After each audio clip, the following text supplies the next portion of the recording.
pemirsa, tahukah Anda jika akhir-akhir ini dunia memperbincangkan karya-karya dan penemuan hasil pemikiran anak bangsa? Tentunya hal ini membuat masyarakat begitu bangga menjadi bagian dari Indonesia. Jika sebelumnya dalam berbagai buku ilmu pengetahuan sekolah kerap disebutkan penemuan yang dihasilkan oleh Thomas Alva Edison, James Watt, ataupun Isaac Newton, bukan tidak mungkin jika suatu saat nanti nama-nama ilmuwan asal Indonesia akan muncul di berbagai buku pelajaran di dunia. Siapa sajakah ilmuwan Indonesia yang hasil penemuannya sudah diakui oleh dunia? Inilah 7 penemuan ilmuwan Indonesia yang mendunia versi on the spot.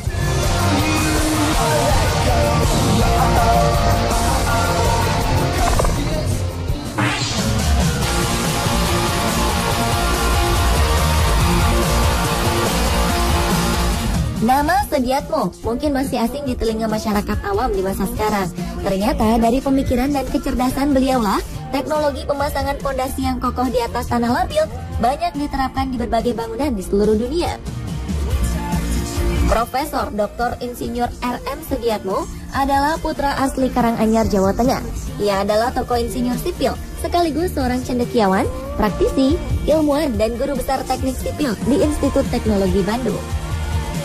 Sebagai seorang pejabat di perusahaan listrik negara, beliau mengemban tanggung jawab untuk membangun 7 menara listrik bertegangan tinggi di daerah rawa-rawa kawasan Ancol, Jakarta. Saat itu ia dihadapkan pada persoalan struktur tanah di kawasan rawa-rawa yang lembek dan labil. Sediatmo pun berpikir keras untuk mencari metode yang lebih efektif, hingga muncullah gagasan untuk mendirikan menara di atas fondasi pelat beton dengan ditopang oleh pipa-pipa beton di bawahnya. Pipa serta pelat beton ini kemudian bersatu dan mencengkram tanah lembek dengan kuat sehingga menjadi dasar menara yang kokoh. Sejak saat itulah nama fondasi Cakar Ayam muncul. Selanjutnya ia menggunakan teknologi ini untuk proses pembangunan di tanah air. Di antaranya adalah pembangunan landasan pacu Bandara Internasional Soekarno-Hatta serta ratusan bangunan lainnya di dunia. Kehebatan teknologi fondasi Cakar Ayam hasil karya Profesor Sediatmo mendapat pengakuan paten dari puluhan negara di dunia.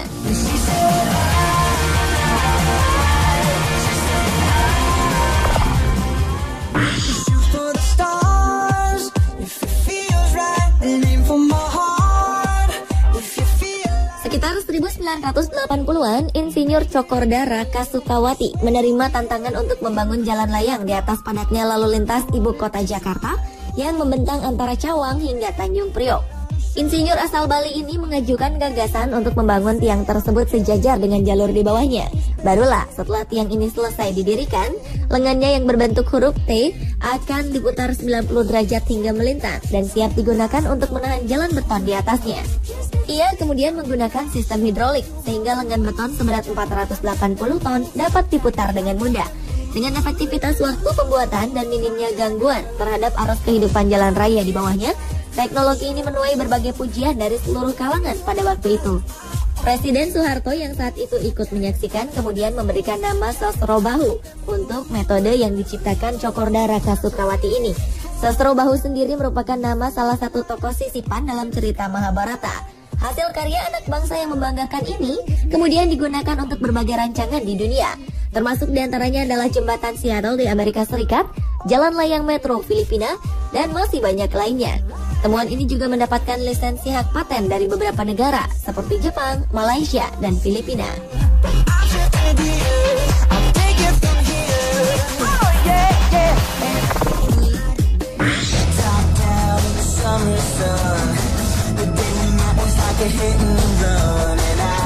Pengguna dan produsen pesawat terbang sama-sama tidak tahu persis sejauh mana bodi pesawat terbang masih andal untuk dioperasikan. Pada awal 1960-an, musibah pesawat terbang masih sering terjadi karena kerusakan konstruksi yang tak terdeteksi. Kelelahan pada bodi pesawat masih sulit dideteksi dengan keterbatasan perkakas. Titik rawan kelelahan ini biasanya terletak pada sambungan antara sayap dan badan pesawat terbang atau antara sayap dan dudukan mesin. Elemen inilah yang mengalami guncangan keras secara terus-menerus, baik ketika lepas landas maupun saat mendarat. Hingga kemudian Pak Habibie yang menemukan bagaimana rambatan titik keretakan ini bekerja. Perhitungannya sungguh rinci, sampai pada hitungan atomnya. Oleh dunia penerbangan, teori Habibie ini lantas dinamakan crack progression, hingga membuat nama Habibie terkenal dengan julukan sebagai Mr. Crack. Berdasarkan teori ini, pesawat pun dibuat lebih aman. Tidak hanya dari resiko pesawat jatuh, tetapi juga membuat pemeliharaannya menjadi lebih mudah dan murah. Dalam dunia penerbangan, terombosan ini terkenal dengan sebutan faktor Habibi. Dengan begitu, secara umum daya angkut pesawat pun meningkat dan daya jelajahnya semakin jauh. Secara ekonomi, kinerja pesawat pun dapat lebih ditingkatkan lagi.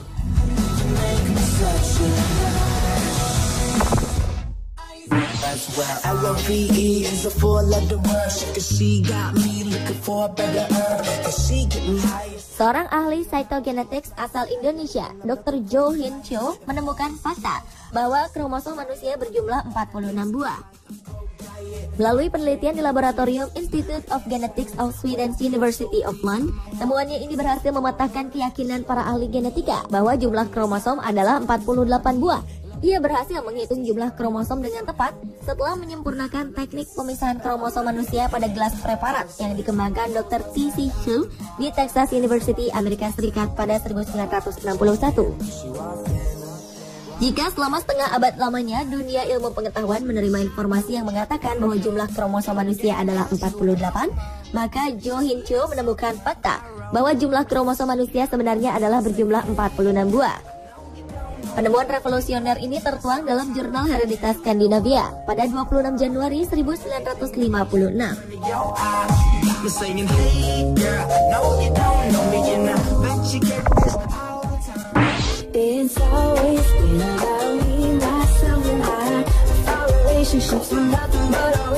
Siapa yang menyangka jika teknologi jaringan 4G ternyata ditemukan oleh orang Indonesia?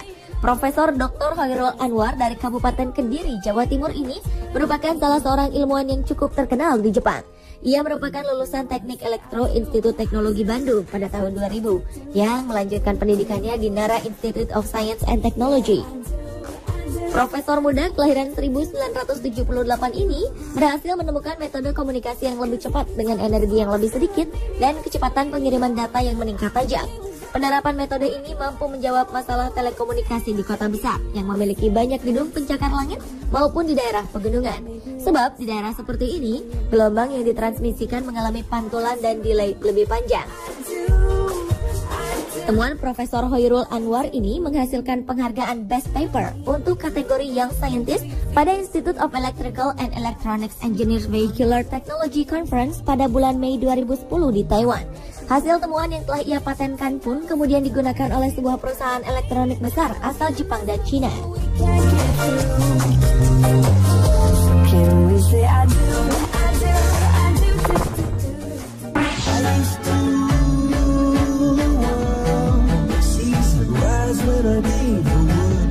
Berawal dari pemikiran bahwa semua bahan bakar yang digunakan untuk kegiatan sehari-hari akan habis, seorang pria asal Madiun berhasil membuat sebuah kompor bertenaga surya pertama di dunia. Penemuan ini terpantik oleh kenyataan bahwa masyarakat pedesaan tempatnya tinggal terlalu bergantung pada kayu sebagai bahan bakar pokoknya. Minto kemudian terdorong untuk dapat menciptakan sebuah kompor berbahan bakar sinar matahari. Ia berhasil memfokuskan energi panas matahari dengan mengarahkan reflektor secara tegak lurus ke arah matahari. Dengan penemuannya ini, ia dapat mendidihkan 1 liter air hanya dalam waktu 5 menit jika menggunakan reflektor berdiameter 190 cm. Penemuannya ini mendapatkan berbagai penghargaan dari beberapa institusi pendidikan di Indonesia, termasuk dari 2 Presiden Republik Indonesia, Soeharto dan Susilo Bambang Yudhoyono.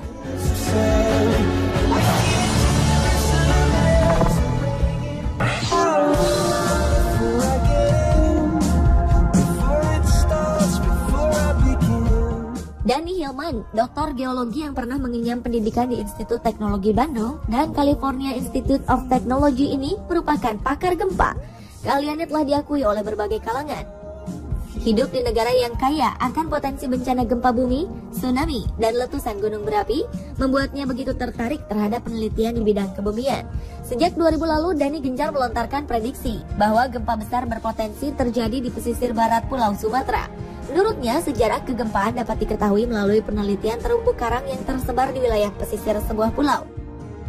Dari bentuk-bentuk karang mikroatol yang menyerupai bentuk topi koboi, ia mengetahui jika di wilayah pesisir barat Pulau Sumatera pernah mengalami proses naik turun dalam periode ratusan tahun lalu.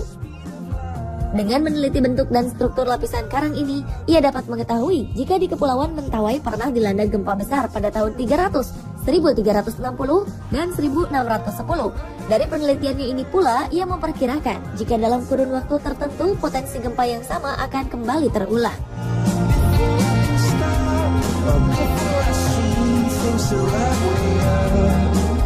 Pemirsa, itulah ketujuh penemuan ilmuwan Indonesia yang mendunia versi On The Spot. Semoga semakin banyak putra-putri bangsa yang berperan besar pada perubahan dunia ke arah yang lebih baik.